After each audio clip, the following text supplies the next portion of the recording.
it's Nat here from Nat and Yeti. I'm an in-home pet care provider, keen on dog body language and behavior, and I do in-home projects and DIYs for a more dog-friendly home. This video is gonna be about that DIY dog-friendly home, okay? We're gonna be focused on my backyard and also my laundry room, crate room. I have a video in the past that you should definitely watch. My laundry room looked like a nightmare you didn't wanna walk into, to a dog-friendly area of my house. Recently, I had an explosion of my water heater, so I upgraded that, and then I wanted to kind of go back in time when I put rocks along the side of my fence line and kind of catch up to speed on the first half of my dog yard, because this year I just got a second dog yard. And this is why this video has to come out, so that way you guys can be up to date to keep moving forward with me, okay? Because we are growing and we are flowing. So this video is gonna start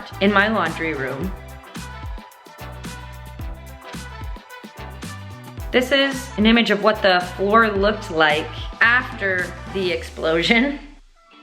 It had to sit there a couple of days until I was able to get a plumber out, but boom! Tankless water heater now, so I have all that floor space back. I had to clean up my floor because there was stains on it from the water damage. Clean up the space where the old water heater was. And then I took more of that peel and stick tile, following the same direction as last time, going with the arrows. This helps it to be lined up perfectly so you have a clear image of what you were going for on the floor. I have another video of this that I did last year where I did the entire laundry room, and that's gonna tell you a little bit more about how to install these. I purposely left this space out in my water heater so that way I could put peel and stick tile in the place of the tank, because I did know that I eventually wanted to replace my water heater for a tankless. It's just I didn't expect for my water heater to break, but you know what? It was the universe putting the plan in place for me. So here I'm doing all the way to the edge. The ones against the edge, of course you have to cut. I just cut it by turning it upside down, lining it with a ruler, using a little blade that I had to cut it, and I didn't really care if these matched up with the design.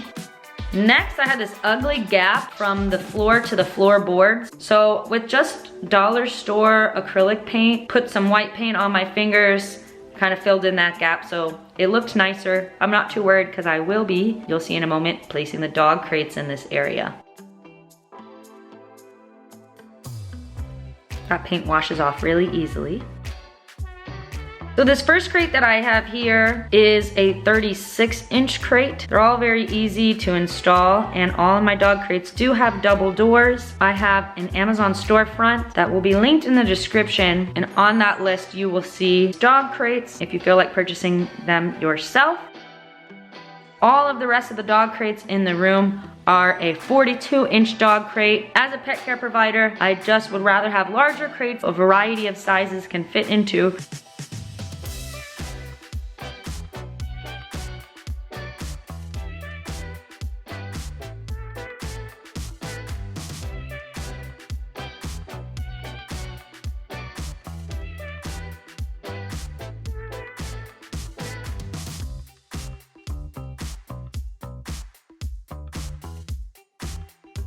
So this is what all the crates finally lined up on one wall got to look like. And next I went into taking care of this door.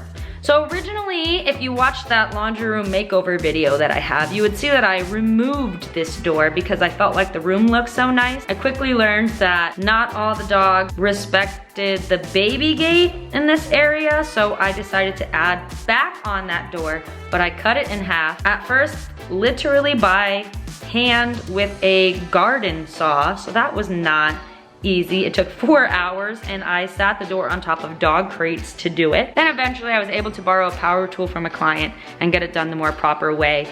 But this is my home that I'm providing care for these dogs for, so I want everything to look nice, and it was a little bit becoming like a pet peeve if they were to stand against the door and scratch it with their paws. So I decided to paint the door black, added this grip tape. It is, I'd have to look up the grit that it is. I will write it here. Basically, it would be a natural nail trimmer and also just deter the dogs from wanting to put their paws on my door. And I would say it's been working. Then we're gonna step out back in time into last year. I prepped my yard with my mom. She helped me lay down some weed block against my fence line so that way I can lay rocks against the fence line.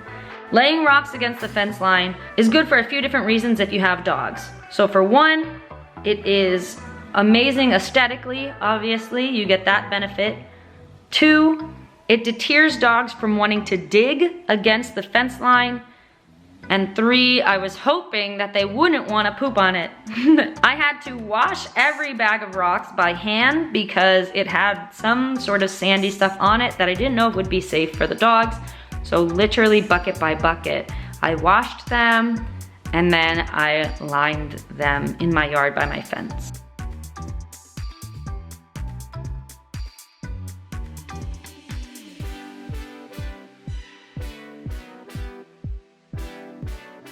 That was an awesome project, but I live in the state of Florida, and right after that, we had the hurricane come through. He messed up my yard and put all my projects on hold, as well as the rest of the rainy season, which is like the entire second half of the year here. Between me and the neighbors behind me, there was a weak part of our fence that actually got completely knocked down during the hurricane. I ended up pulling that fence up by hand and I zip tied it in place, but I knew that like I was getting a new fence. Now we can jump back into the video and you can see what it looks like now.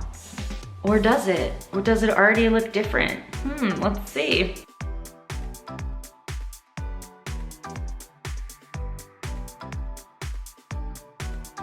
I just got the rest of my, well, more of my fence done.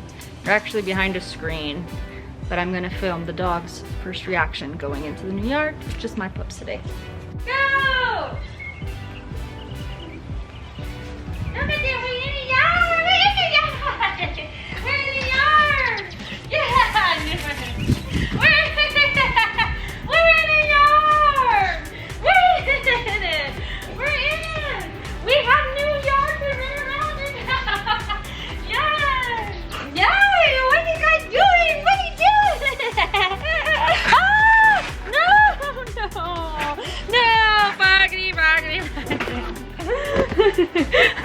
Too excited, damn too excited. There you have it, I'm glad you're caught up to speed. This is the start of my dog yard. Signing off, it's Nat from Nat and Yeti. I'm an in-home pet care provider, keen on dog body language and behavior, and I do in-home projects and DIYs for a more dog-friendly home. Thank you for watching this video. Please subscribe. Let's stay connected. I just can't wait to keep showing you the magic.